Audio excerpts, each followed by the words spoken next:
Hello everybody, it's Silver. This is Revenge of the Savage Planet. This is, of course, the sequel to Journey to the Savage Planet. Although the first thing you'll immediately notice is that this game is third person, whereas the previous one was first person, and this does change a bit how it feels and how you interact with the environment. But first off, how it looks, because it looks really nice. It's got this super colorful, cartoonish art style to it, and pretty much everything has this Looney Tunes-esque sort of appearance to it. Even stuff like the animations, especially your characters' movement animations and stuff, you'll notice they're like these highly exaggerated, cartoony animations. They look great. And the monsters and stuff in the game also have these big, sweeping, cartoonish animations for everything they do that just look fantastic. And it's clear a lot of love has been put into the visual presentation of the game. It is extremely colorful to like a huge degree, and you'll also notice that each different planet has different sort of predominant colors in it that change the overall atmosphere while still remaining super colorful the whole way through. You'll also notice that you don't do a whole lot in menus in this game. Presentation-wise, the menus are nice looking, they are very functional, but you don't spend a tremendous amount of time in them. This is not an RPG or a crafting survival game or anything like that, so you're not really expected to spend huge amounts of time in menus. The most time you're going to spend is probably either in the base decoration or in the upgrade menu, and even that isn't going to be that long. So the menus are a nice sort of Spartan look that is still usable and convenient to use. Another very important part of the presentation is, of course, the satirical style that's going for. This is a satirical sci-fi universe, so everything is like ultra-capitalist to a complete extreme and is all very silly. And you'll notice that pretty much every time you go back to your home base, the big, huge TV will play an ad of some kind for one of the in-universe corporations. And these are all really fun to watch. They're all extremely silly. Some of them are super gross, but they're all just sort of dripping with satire. And they also all have a surprisingly high production value to them. Like, they're believably shot commercials and stuff that actually look really good. And there are also a fair number of them for you to find, so that's good as well. This game isn't an extremely long game. I've heard a lot of people saying around 10 to 12 hours, which is longer than the first game, but it's still not particularly long. But the short runtime helps stuff like the ads and things not get too repetitive because you're not going to see any individual one that many times since it's a relatively short runtime. Music and audio-wise, I found the game to be equally cartoony in terms of how it's presented. It's got this really bright, kind of cheery soundtrack to it. A lot of the exploration music and stuff is this chill and bright sound. And this is, of course, replaced when you're in combat with a more action-y sound that is still quite, I guess, bright is the best way I can describe it. It's got a very cartoony, silly quality to it, the kind of music that you would hear in the background of a cartoon. And this goes throughout pretty much the whole game. So it's clear that this is the audio-visual style they're going for. They want this exaggerated cartoon look and sound because pretty much everything about its presentation echoes those things. Mechanically, there's a bit of an open structure this time around because you are tasked to explore several different planets, 4 of them. And each one has its own challenges and its own different kinds of terrain and hazards and stuff to overcome, as well as its own endemic life that you've got to deal with. But you'll also notice that every planet has a load of things that you can't do when you first get there. Almost Metroidvania-like, where you've got like, oh, this is the purple crystal barrier, and that is the weird bouncy platform that I can't use, and those are breakable walls that I don't know how to break yet, and all that kind of stuff. You'll find tons and tons of progression and traversal-based stuff that you just can't do at first, and pretty much all of the game's progression involves going through the planets, exploring the parts that you can, and then finding the bits and bobs that you need to upgrade yourself so that you can explore more. This means that each individual planet is relatively open in terms of where you can go when you first get there, but once you get into like the more hardcore exploration, you'll notice that there's lots of places you can't go yet, and so you have to seek out the currently available paths and whatever is at the end of them, which will then enable you to go somewhere else new, and then just keep doing this until you can fully explore each planet. The whole time you're exploring, you're of course also scanning, just like in the first game. You'll be scanning everything, every enemy, every creature, every little bug, every tree and blade of grass. Pretty much everything can be scanned, and they all have a little description that's usually very cute and satirical and fun to read. But also, as you scan things, you'll unlock new upgrades and new color palettes and some other things like that back home for you to use. And you'll also need to capture creatures. This is a major facet of the game now, too. You can, you eventually get a whip pretty early on in the game, and this whip can be used as like a grappling hook once you upgrade it for that, but it can also be used to tie creatures, like lasso them down, and then you warp them back to an area in your home base that's meant for creatures to chill out in, these sort of pens that you got one for each planet, so that each pen is the climate of the planet they come from. And you'll have to walk up to a creature, hold the whip button down, and eventually you'll lasso them and drag them towards you. And once you do that, then they get right in front of you, then you'll warp them back home.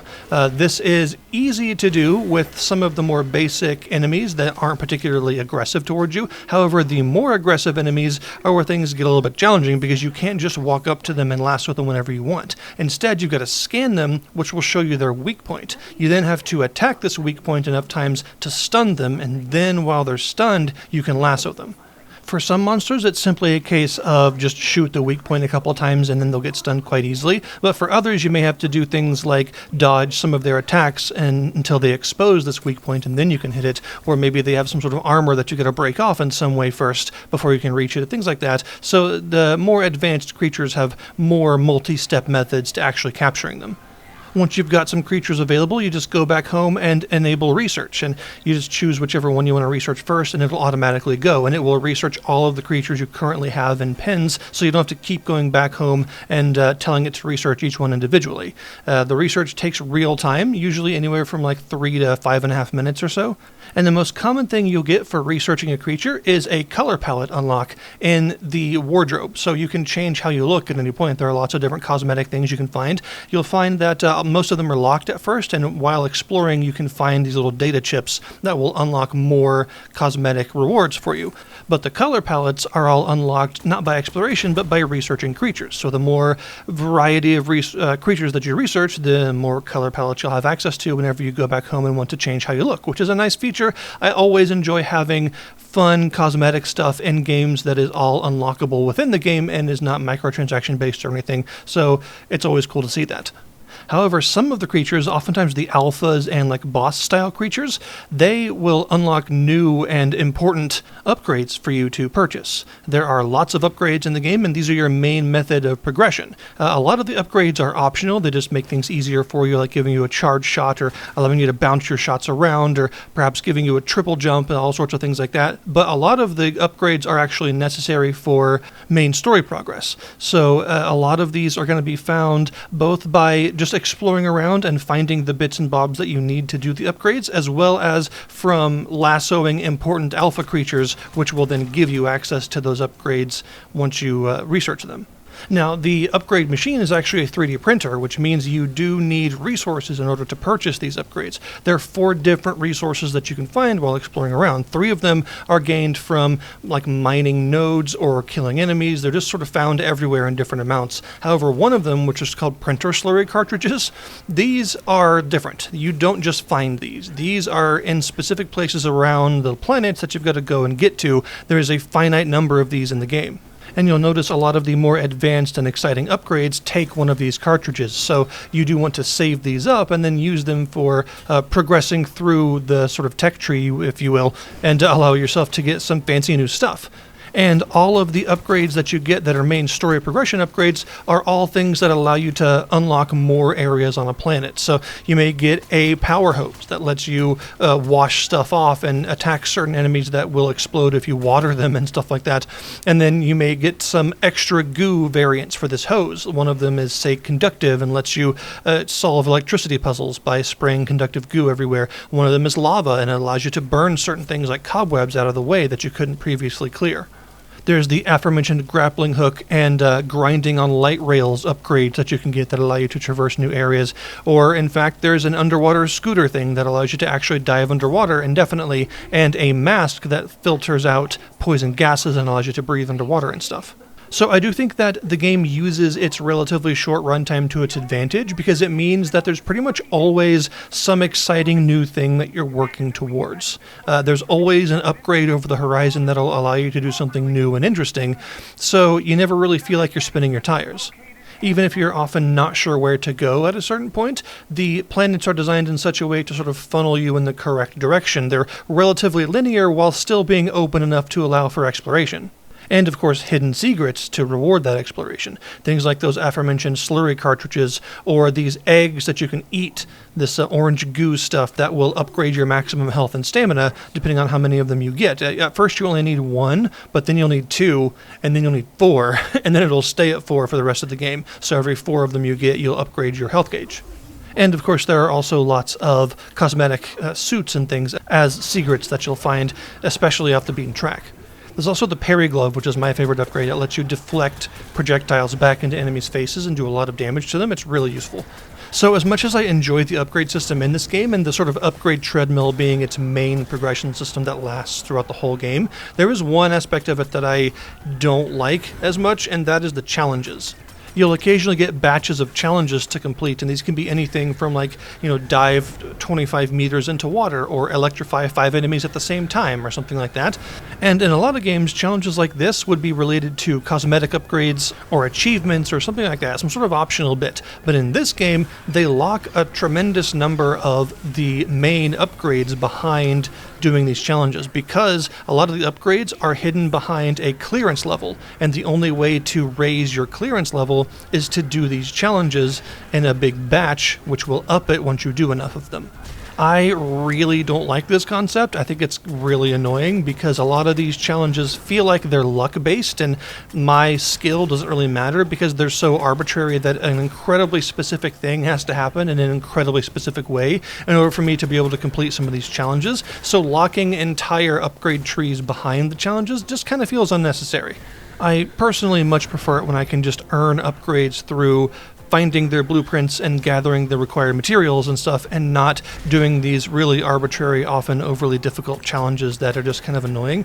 The shock 5 enemies challenge took me an hour of trying over and over and over again, just going to one area, covering it in goo, and trying to respawn the enemies again and again until eventually it just happened to work. But it doesn't feel like my skill was really involved in getting it to work. It just sort of worked. It all happened to align that one time, which allowed it to work, and if you asked me to do it again, I couldn't. And that sort of luck-based, arbitrary challenge thing is how a lot of them feel.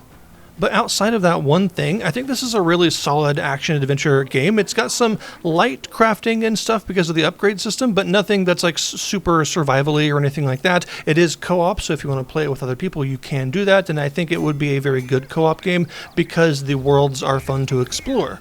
It also does have big boss fights, like big screen-filling boss fights. These are actually really fun because they are very much puzzle boss fights. They're like a classic action-adventure game kind of thing where they have weak points, but you gotta figure out how to actually expose the weak points and how to avoid their attacks and what to do in order to make them vulnerable and stuff like that. They're really fun boss fights, honestly, and they can actually be relatively challenging as well. So I think if you're looking for a fun, lighthearted adventure that isn't too difficult and doesn't require too much like crazy puzzle solving or anything like that, but is still going to engage your brain, then I think this is probably a fair purchase, especially if you have a co-op partner to play through it with. You'll get even more out of it at that point. But even as a solo player, the worlds are fun enough to explore, and the combat is just enjoyable enough to keep you going through it and stuff because of the fun puzzle bosses and things.